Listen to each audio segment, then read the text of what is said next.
Продолжит наш эфир брифинг по эпидобстановке в Якутии. Заместитель руководителя регионального оперативного штаба Ольга Балабкина озвучит актуальную информацию по количеству новых выявленных случаев COVID-19 в регионе, а также принимаемых мерах по борьбе с инфекцией. Предлагаем послушать. Ольга Валерьевна, здравствуйте. Расскажите, пожалуйста, об эпидемиологической ситуации в республике на сегодняшний день. Добрый день, уважаемые жители Республики Саха-Якутия. Текущая санитарно-эпидемиологическая ситуация в республике характеризуется 20 новыми случаями коронавирусной инфекции, в том числе в городе Якутске зарегистрировано 19 случаев, в Нерюнгринском районе 2 случая, по одному случаю зарегистрировано в Вилюйском, Мирнинском, Нюрбинском, Алепнинском, Сунтарском, Татинском, Тампонском и Усть-Алданском районах. Необходимо обратить внимание, что последние 2 недели показали увеличение случаев по районному представительству ковида, поэтому в связи с этим я прошу внимания особо оперативным штабам Алепнинского и Тампонского района обратить внимание на те случаи, которые у них возникли, и, соответственно, осуществить все необходимые действия. За сутки лабораториями республики проведено 1037 исследований. Всего с начала пандемии обработано 1 016 794 теста. По состоянию на 5 апреля 2021 года в республику поступило 100 912 вакцин. Первую вакцину получила 60 742. Необходимо обратить внимание, что на настоящий момент у нас использовано из поступившей вакцины 68% от поступивших в целом в республику. По районам республики с понедельника началось распределение вакцины. Маркировка ее в субботу закончена. Приоритетом по вакцинации остаются пожилые граждане.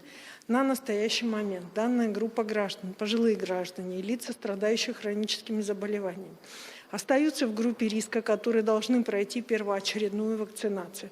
В связи с этим перед Министерством по делам молодежи, перед Министерством труда поставлена задача в обязательном порядке обеспечить вакцинацию пожилых граждан, для чего усилить соответствующую волонтерскую работу и, соответственно, отработку по тем пожилым гражданам, которые как проживают одиноко, так и со своими родственниками.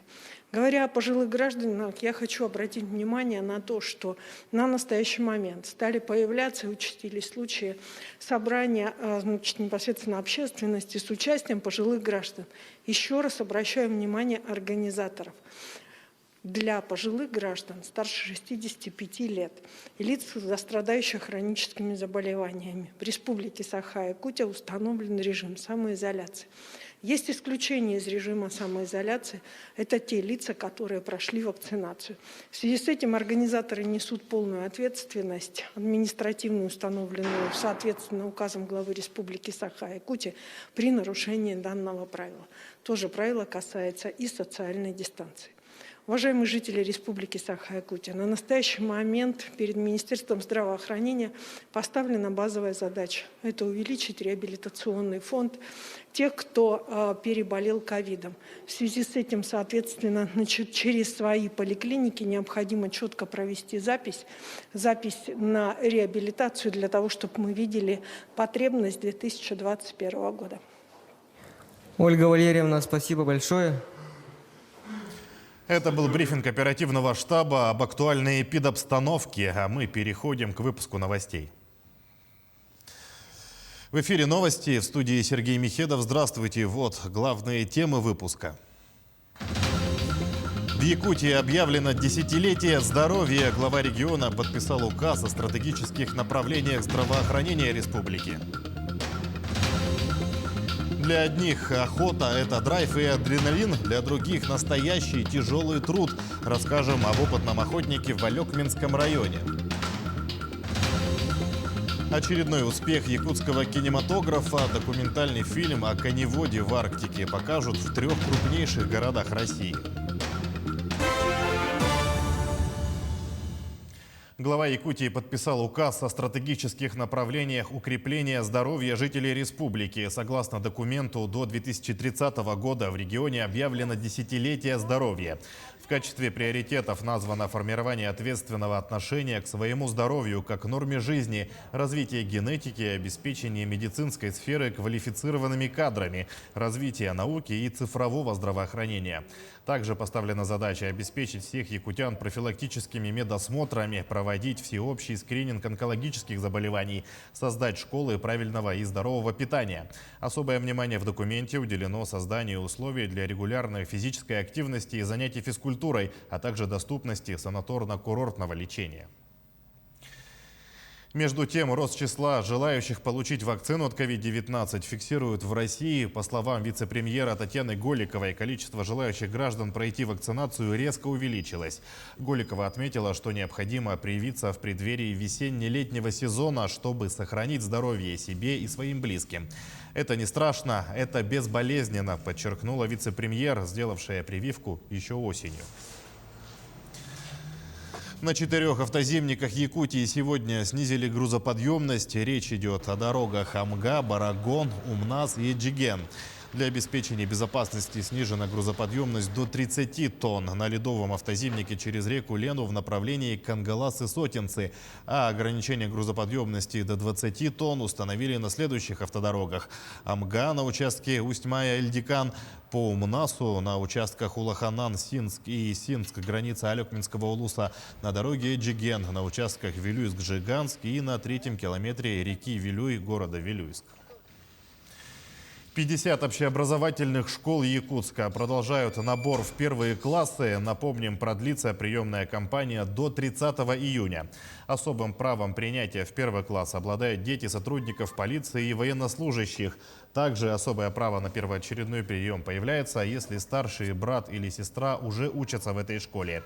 Если раньше администрация школы была обязана зачислить ребенка в течение 14 дней после приема документов от родителей, то теперь, согласно новому порядку, соответствующий приказ будет издан в течение 3 рабочих дней после 30 июня. Отметим, что технический лицей имени Алексеевой начнет принимать первоклассников с 6 июля.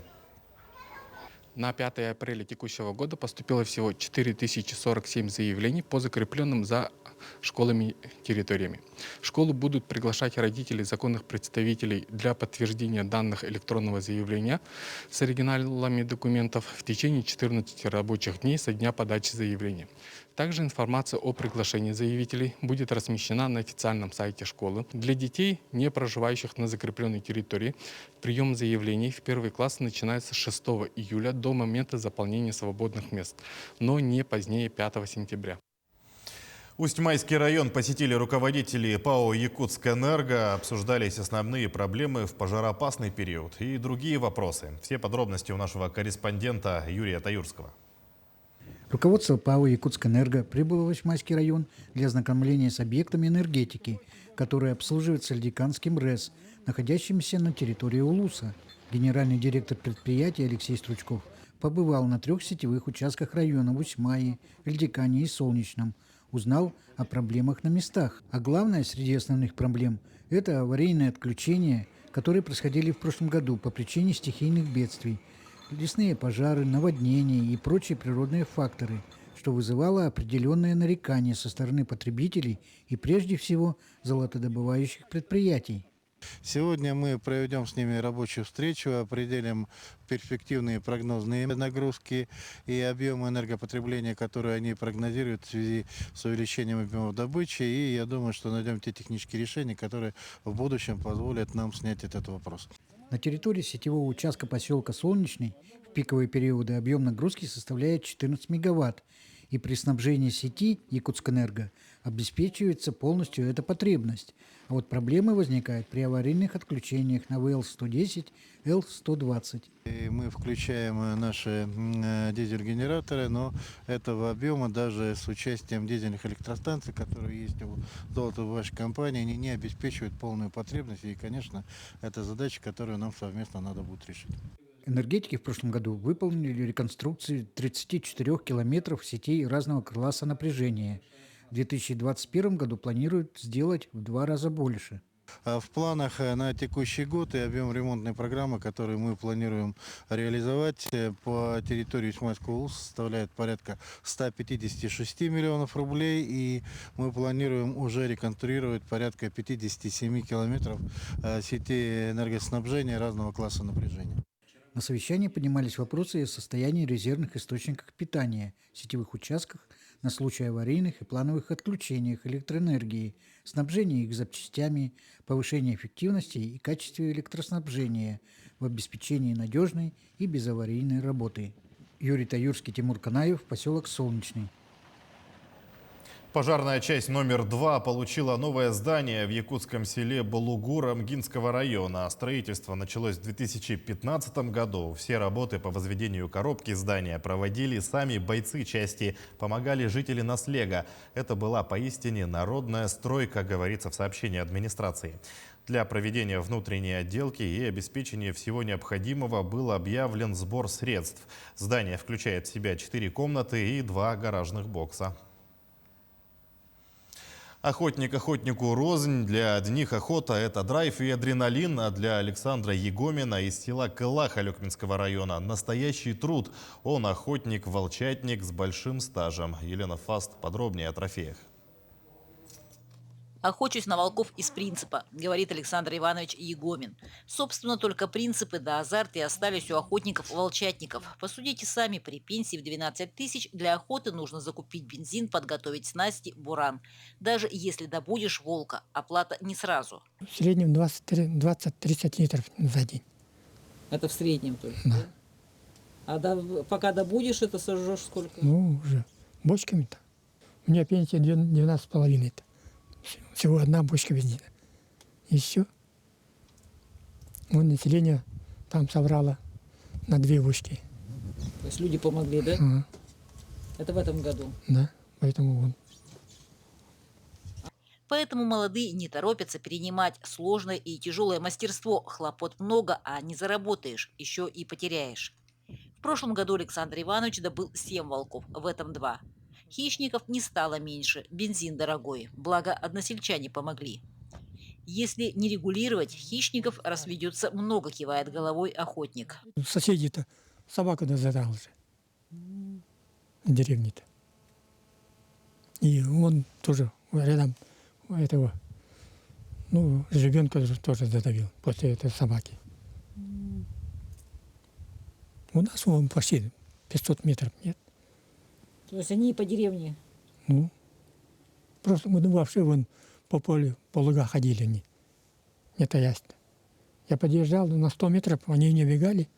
Как сложится дальше, сказать сложно. Только если проблему не решить, некому будет передавать мастерство. Уменьшится количество дичи, это уже замечают опытные охотники. Я нынче в прошлом году, позапрошлом и туда ездил, когда стая большая была. Там уже вообще последа ничего нету.